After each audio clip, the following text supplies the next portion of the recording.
안녕하세요. 원래대로라면 지난 토요일에 결혼식을 올렸어야 했을 20대 후반의 여자입니다. 제가 눈치가 없었던 건지 이미 예비시모가 저한테 우리 집 시월드다 하고 대놓고 광고를 하며 저한테 힌트를 주고 있었는데 제가 결혼 준비하면서 너무 들떠 있어서 그랬는지 저만 모르고 있었네요.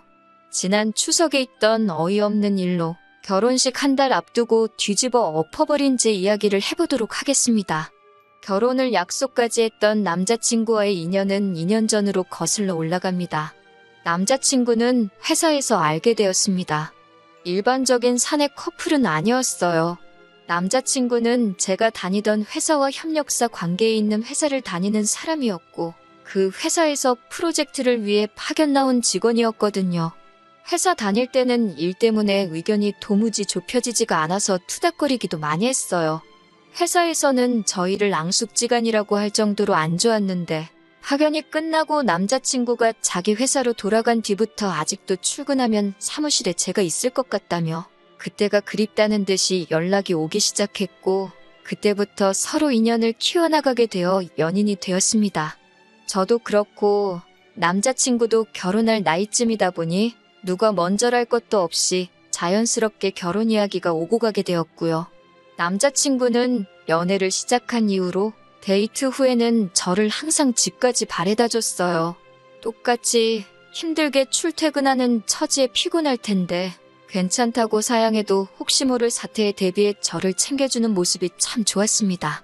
저를 집까지 바래다 주면서 자연스럽게 저희 부모님도 제 남자친구의 존재를 알게 되었고 덕분에 연애 시작한 지 얼마 되지 않아서부터 본인이 원했든 안 했든 저희 부모님께 인사도 드리게 되었고 그 후로도 종종 교류가 있었어요. 가진 것도 이유가 될 수는 있지만 사람 됨됨이보다 중요한 게 또 있겠냐고 하시며 매일같이 정반대 방향인데도 저를 집까지 바래다주는 남자친구의 배려에 저희 부모님께서도 남자친구를 마음에 들어 하셨습니다. 연애기간 1년하고도 몇 개월밖에 되지 않지만 저희 부모님께서 남자친구를 마음에 들어 하셨다는 게 그 무엇보다 결혼을 결심하게 만든 가장 큰 이유 중 하나였어요. 부모님이 반대하는 결혼은 하고 싶지 않았거든요. 남자친구는 지방 출신이고 직장을 서울에 구한 후 혼자 자리 잡아 살고 있기에 제가 남자친구 부모님께 인사드리러 간 적은 따로 없었습니다. 그런데 본격적으로 결혼 이야기 나오기 시작하고 나서야 시간을 내서 처음 인사를 드리러 갔어요. 저희 친가나 외가 통틀어서 남자는 하늘 이러는 친척도 한 명도 없었고 명절 때도 정말 가족들 모여서 하는 행사라는 생각이 들 정도로 서로 돕고 화기애애한 분위기였어요. 그런 걸 보고 자라서 그랬는지 남자친구 어머니를 봤을 때 아들 사랑이 각별하신 분이구나 싶었지 눈치를 채지 못했습니다. 회사 자체만 두고 보면 제가 다니는 회사 규모가 훨씬 더 크거든요. 그러니 남자친구도 파견직으로 저희 회사에서 잠깐 머물렀던 거고요. 엄청나게 금액적으로 차이가 있는 건 아니지만 당연히 규모가 큰 회사를 다니는 제가 연봉도 남자친구에 비해 더 높았습니다. 그런데 예비시모는 남자친구 밥 잘 챙겨주고 해야지 나가서 돈을 잘 벌어오는 것 아니겠냐고 하면서 제가 남자친구 뒷바라지를 해야 한다는 듯이 말씀하시더라고요. 그때는 그게 시모 자리가 그런 사람이란 것도 모르고 그저 남자친구가 떨어져 살다 보니 나에 대한 이야기를 잘 전하지 않은 거라고 생각했어요. 그래서 제가 예비시모한테 제 수입이 남자친구보다 더 많고 회사도 훨씬 안정적인 곳이다 보니 아마 결혼 후에도 맞벌이 생활을 유지할 것 같고 경우에 따라서는 수입이 많은 제가 일을 계속하고 남자친구가 전업을 하는 게 정황상 더 맞지 않겠냐고 말했어요.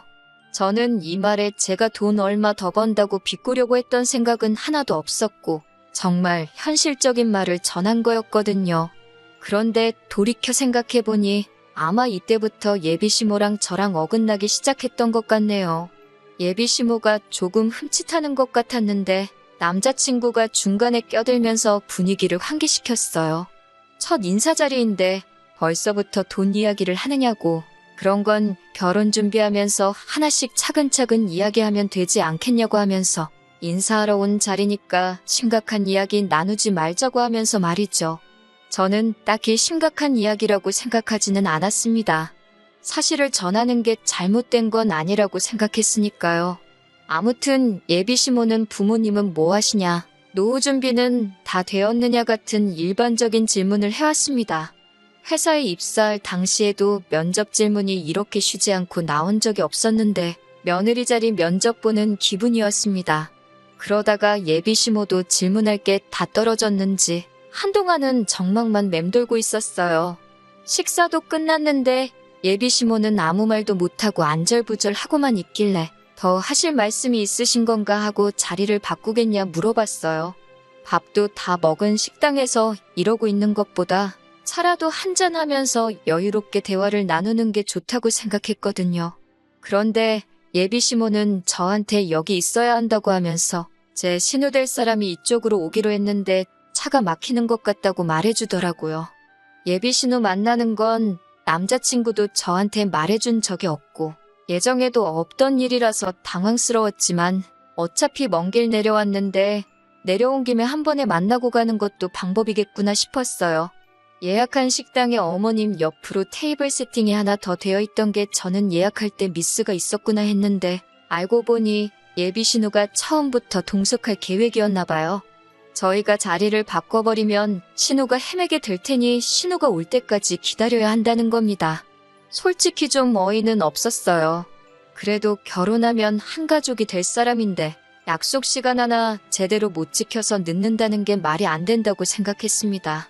5분, 10분 늦는 거면 차가 막혔다는 핑계가 먹히겠는데 식사가 다 끝날 때까지 안 나타난다는 건 차가 막히는 게 아니라 진짜 무슨 큰일이 있거나 아니면 애초부터 약속 시간을 중요하게 생각하지 않는 사람인 거잖아요. 식당에서도 다 먹었는데 자리를 안 비키고 있으니 괜히 와서 테이블을 치워주겠다, 테이블 한번 닦겠다 하면서 빨리 좀 가라는 듯이 눈치를 주더라고요. 그렇게 기다리고 있으니 예비 신우가 드디어 식당 안으로 들어왔습니다. 늦었다고 허둥대는 것도 없이 아주 문 열고 들어와서도 두리번거리다가 천천히 걸어오더라고요. 공들여한 것 같은 화장만큼 머리도 한껏 손질되어 있었고 선글라스 쓰고 옷도 쫙 빼입은 게 저를 처음 본다고 멋을 부리고 온 건지 아니면 평소에도 저렇게 멋을 부리고 다니는 사람인지는 모르겠지만 저렇게 쫙 빼입고 준비할 시간에 그냥 출발했으면 밥도 같이 먹고 식당에서 우리가 눈칫밥 먹을 일도 없겠다 싶었습니다. 예비 신우가 자기소개를 하는데 이름만 들어도 알만한 국내 대기업을 다니고 있더라고요. 그제서야 제가 오해를 했구나 하는 생각이 들었습니다. 예비 신우도 남자친구처럼 혼자 독립해 나와 따로 살고 있는데 저 때문에 일부러 쉬는 날에 먼 길 온 거였는데 진짜로 차가 막혀서 늦은 건데 제가 오해했구나 생각했어요. 그래서 예비 신우한테 수원에서 여기까지 운전해서 오시느라 힘드셨겠다고 했어요. 그런데 예비 신우가 수원, 웬 갑자기 수원 타령이래? 이러면서 자기는 여기 근처에서 살고 있다고 말을 하더라고요. 그러고는 앞뒤 다 잘라먹고 저한테 월급 관리는 어떻게 하고 있냐고 묻더라고요. 자기한테 재무설계 좀 받아보라고요. 보험하시는 분들이 나쁘다고 하는 말은 아니지만 자리가 결혼을 앞두고 처음 시어머니 될 분에게 인사드리러 온 자리였던 만큼 경우라는 게 있는데 조금 그렇더라고요. 약속에도 없던 예비 신우가 이 자리까지 굳이 참석한 이유가 저한테 궁금한 게 있던 것도 아니고 인사를 하러 온 것도 아니라 단지 저한테 재무설계를 해준답시고 생명보험 가입을 권유하러 나왔다는 게 믿기지가 않았습니다. 대기업 다닌다고 한 자기소개 또한 그 회사를 달리 다니고 있던 게 아니었네요. 제가 아무리 눈치가 없어도 예비 신우 행동은 누가 봐도 무례한 행동이었습니다. 가입할 생각도 없었고 더 이야기 들을 가치도 없다고 생각해서 그 자리에서 딱 예비 신우의 말을 잘랐어요. 저는 재무설계 받을 생각도 없고 당장 보험도 들고 싶은 게 없으니 그만 말하셔도 될 것 같다고, 그쪽 일을 하시는 것 같으니 나중에라도 제가 도움이 필요한 일이 생기면 그때 연락을 드리겠다 하고 딱 잘라버렸죠. 남자친구 차 타고 서울로 돌아가는 길에 남자친구도 누나가 오는 건 자기도 몰랐다고 잡아떼더라고요. 온다는 말에 설마 했는데 진짜로 거기까지 와서 저한테 보험을 팔려고 할 줄은 몰랐다고 슬쩍 신우의 행동을 비난하면서 사과를 하는데 다른 사람도 아니고 자기 누나가 그 자리에 오는 걸 몰랐다고 하는 말이 조금 의아하긴 했습니다. 예비 시모가 그랬던 건 솔직히 아들 가진 부모님들, 특히 어머니가 아들 사랑 끔찍하다는 건 알고 있으니까 그러려니 했고, 사실 그땐 예비 시모 행동에 악의가 담겨 있을 거라고는 상상도 못했거든요. 며느리 될 사람 처음 만나는 자리부터 잡들이를 하려고 나오는 사람이 세상에 어디 있겠어요? 아무튼 여차저차 그렇게 첫 만남이 끝나고 나서 시간은 흘러갔죠. 그리고 양가 상견례 날짜가 잡히게 되었어요. 장소는 남자친구 본가에서 예비 시부모가 수배해 놓는다 했습니다. 거리가 꽤나 되다 보니 사실 양가의 중간 어디쯤에서 만나는 방법도 있었지만 거리가 거리이니만큼 남자친구가 자기 차로 모시겠다고 했고 저희 부모님도 그럼 오랜만에 좋은 공기도 살겸해서 다녀와도 좋겠다고 하시기에 그렇게 하기로 했어요. 그런데 상견례 장소라고 도착을 하고 나니 저는 주차장에서부터 경악을 금치 않을 수가 없었습니다. 도착한 곳이 동네에 있는 곱창구이 집이었거든요. 설마 했어요. 주차장만 공유하고 건물 안에 따로 적당한 장소가 있는 줄만 알았습니다. 남자친구 따라 들어가니 곱창구이 집 안에 이미 시부모님이 자리 잡고 앉아서 저희를 기다리고 계시더군요. 조용하게 방이 따로 있는 것도 아니고 그냥 시끌벅적한 평범한 곱창구이 집이었습니다. 자리에 앉으니 예비 시모가 한다는 말이 상견례도 결혼식도 따지고 보면 허례허식 아니겠냐고, 괜히 폼 잡는다고 맛도 없는 한정식집 같은 데서 만날 바에야 평소에 좋아하고 먹고 싶은 거 먹는 게 최고 아니겠냐면서 이 집이 그래도 동네에서 소문난 맛집이라고 설명을 해주더라고요. 저희 부모님도 당황하신 듯해 보였지만 듣고 보니 그 말도 맞다면서 그냥 웃어 넘겨주셨어요.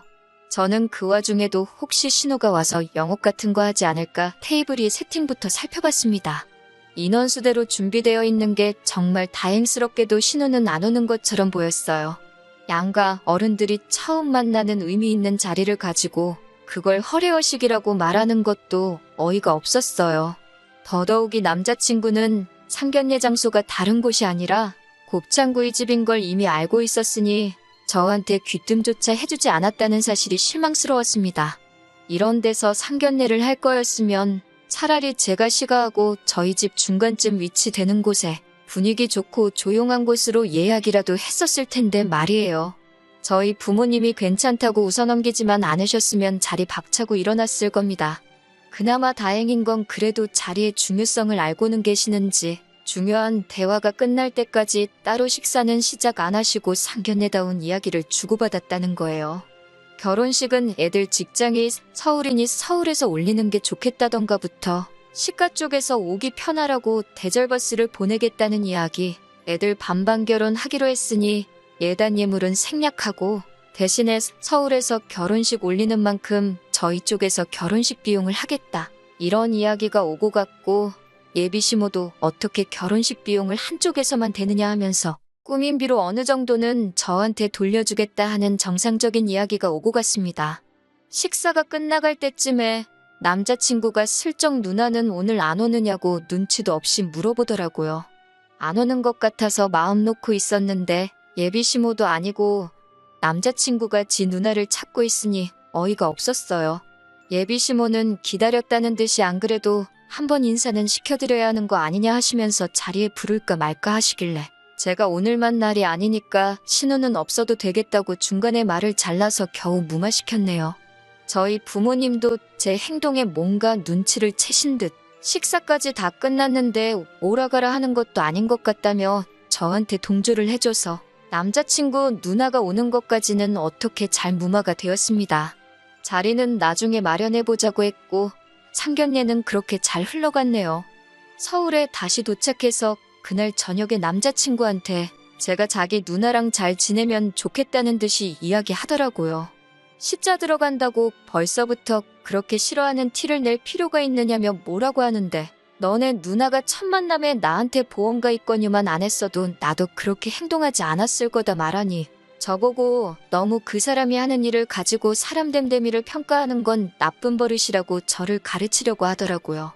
누나가 뭐 등쳐먹으려고 하는 게 아니라 정말 도움이 되는 거니까 도와주려고 하는 일을 가지고 너무 나쁘게만 본다나요? 이제 한 가족인데 자기 얼굴 봐서라도 한두 개쯤 가입하는 거 어려운 일 아니지 않느냐고 하는 거예요. 한두 개쯤 들어줄 수 있지요. 그런데 제가 어머님 처음 만나는 자리라든지 양가 어른들 처음 만나는 자리에서 영업하게 두는 게 맞는 행동이냐고 따지니 더 말은 못하더라고요.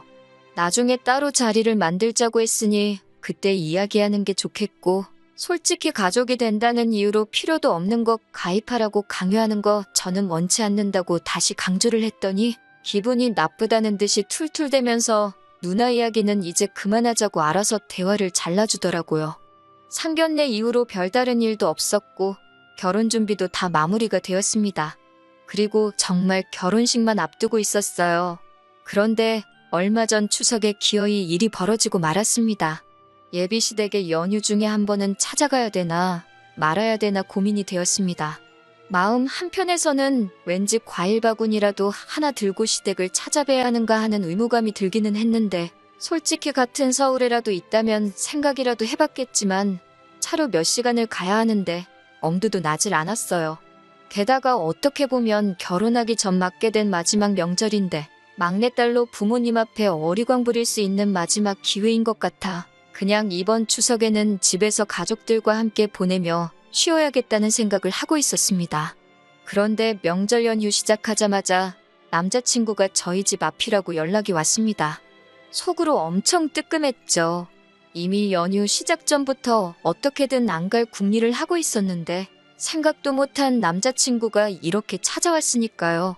그래서 집에서 편하게 있고 있던 상태로 나가서 남자친구를 마중 나갔는데 남자친구가 놀라면서 저한테 복장이 그게 뭐냐고 뭐라고 하더라고요. 집에서 있는데 뭐 차려입고 있어야 되냐고 했더니 그 옷 입고 지금 자기 부모님한테 갈 거냐고 물어보는 겁니다. 남자친구는 명절이라고 우리 집에 인사드리러 온 게 아니었던 거예요. 저를 예비시가에 데려가려고 찾아온 거였던 거죠. 사전에 저한테 미리 물어보지도 않고 지 멋대로 지금 뭐 하는 거냐고 한마디 했더니 명절인데 며느리가 당연히 가야 되는 거 아니냐고 하더군요. 아직 결혼식에 한 달이나 남았는데 왜 내가 벌써부터 며느리냐고 한마디 했습니다. 솔직히 찾아뵙는 거 어려운 일도 아니고 제 스스로 찾아뵐 생각도 갖고 있었는데 저렇게 나오니까 정말 더더욱 가야 할 이유를 못 느끼겠더라고요. 그런데 남자친구가 오히려 저한테 큰 소리를 치는 겁니다. 저보고 웃긴다고 하네요. 며느리도 생겼고 추석이기도 해서 시가 친척들이 다 시댁으로 향하고 있는데 주인공인 제가 빠지면 어떡하냐는 거예요. 그러면서 한다는 말이 제가 빠지면 우리 엄마 체면도 말이 아니고 온 가족들 음식 준비도 우리 엄마 혼자서 해야 하는 거 아니냐고, 벌써부터 시댁 행사 빠질 생각 하지 말고 시간 줄 테니 저보고 빨리 준비하고 나오라는 겁니다. 그 말을 들으니 상견례 날 저보고 신호 무시하지 말라고 했던 말부터 지금 막무가내로 제가 오히려 예비시모 일 시키려고 일부러 저런다는 듯이 말하는 것까지, 여태껏 결혼 날짜 잡기 위해서 남자친구가 그동안 제 눈치 보면서 편들어주는 척을 한 거지. 무슨 일에 있어서건 저보다 자기 가족을 먼저 챙길 사람이라는 생각이 들더라고요. 그래서 내가 왜 벌써부터 너네 집 며느리냐고, 너네 가족 음식은 너가 가서 챙기라고 한마디 했어요. 아직 결혼식도 안 올렸는데 벌써부터 며느리 식모노릇 하는 거 강요하는 거 보면 안 봐도 답이 나온다고, 결혼도 다시 생각해봐야겠다고 하고 뒤도 안 돌아보고 집으로 돌아왔습니다. 저희 부모님 눈치는 보는 건지 따라 들어오지는 못하고 제 전화기에 불이 나도록 전화를 하더군요. 마지못해 전화를 받으니 쩔쩔매면서 자기 본심이 아니라며 미안하다고 사과를 하더라고요. 본심이 아니면 뭔데 이러냐고 물으니 예비시모가 저를 처음 봤을 때부터 아주 고집도 세 보이고 신호가 제 생각해서 물어본 걸 가지고 말도 끝까지 안 들어보고 딱 잘라서 말하는 꼴이 아주 시가족 알기를 우습게 안다면서 저 같은 애는 결혼하기 전에 버릇을 제대로 들여놔야 한다고 했다는 겁니다. 아주 제 기를 죽여놓고 확 잡아놔야지 앞으로 결혼하면 자기가 편하다고 했다는 거예요. 그런 걸 시키는 예비시모도, 그리고 그걸 또 시킨다고 실행에 옮기고 있는 남자친구도 어이가 없고 정이 떨어지더라고요. 그리고 그걸 지금 제 마음 돌려놓겠다고 사과랍시고 하고 있는 꼴을 보니 더 길게 생각할 것도 없더라고요. 내가 뭐 짐승도 아니고 길을 들여서까지 가족의 일원으로 삼으려고 하냐고. 결혼 전부터 이러는데 결혼하면 어떻게 될지 눈에 선하다고 그냥 결혼은 없던 일로 하자고 했습니다. 그때 돼서 이혼하는 거보다 파혼하는 게 너한테도 나한테도 좋지 않겠냐고. 예약해 놓은 건 취소 수수료 제외하고 돈 들어간 만큼 정확히 갈라서 돌려줄 테니 그 부분에 대해서는 걱정 말라고 했습니다. 그리고 너네 가족들 진짜 별로라고 한마디 해줬어요. 제 옆에서 전화통화를 다 들은 어머니께서도 잘 결심했다고 하시더라고요. 사실 상견례 자리 그런데 예약해놨을 때부터 눈치는 채고 있었는데 제가 좋다고 하는 결혼이니 반대하고 싶지 않아 어머니도 제 얼굴 봐서 참았지만 이건 아닌 것 같다고 생각을 하고 계셨다고 하셨어요. 제가 부모님이 마음에 들어하는 사람과 결혼하고 싶어 했던 것처럼 저희 부모님께서도 제가 좋아하는 사람하고 결혼하길 바라셨던 거예요. 그래서 마음에 안 드는 상황이라도 저한테 긴 말 안 하고 제 선택을 존중하려 하셨던 거였고요. 100번 양보해서라도 사건의 전말이 다 드러난 상황에 예비시모가 진심 어린 사과 한마디만 했어도 제가 마음을 돌릴 법도 했는데 나중에 연락 와서 한다는 말이 친척들 다 모여있는데 자기 체면이 어떻게 되느냐면서 저한테 성질을 냈을 때 정말 결혼식 한 달 남겨놓고 좋은 결정 내렸다는 확신이 서더라고요. 적어도 남자친구는 아직도 저한테 정말 잘하겠다고 미안하다고 잊을만 하면 한 번씩 연락이 옵니다. 자기 생각에도 자기가 저 같은 사람 2번 다시 못 만날 거라는 확신이 있는가 봐요. 하지만 이제 열차는 떠났습니다. 부모님의 마음도 확실히 알았으니 이제는 저를 위해 저만을 아껴줄 그런 사람을 만나려고요.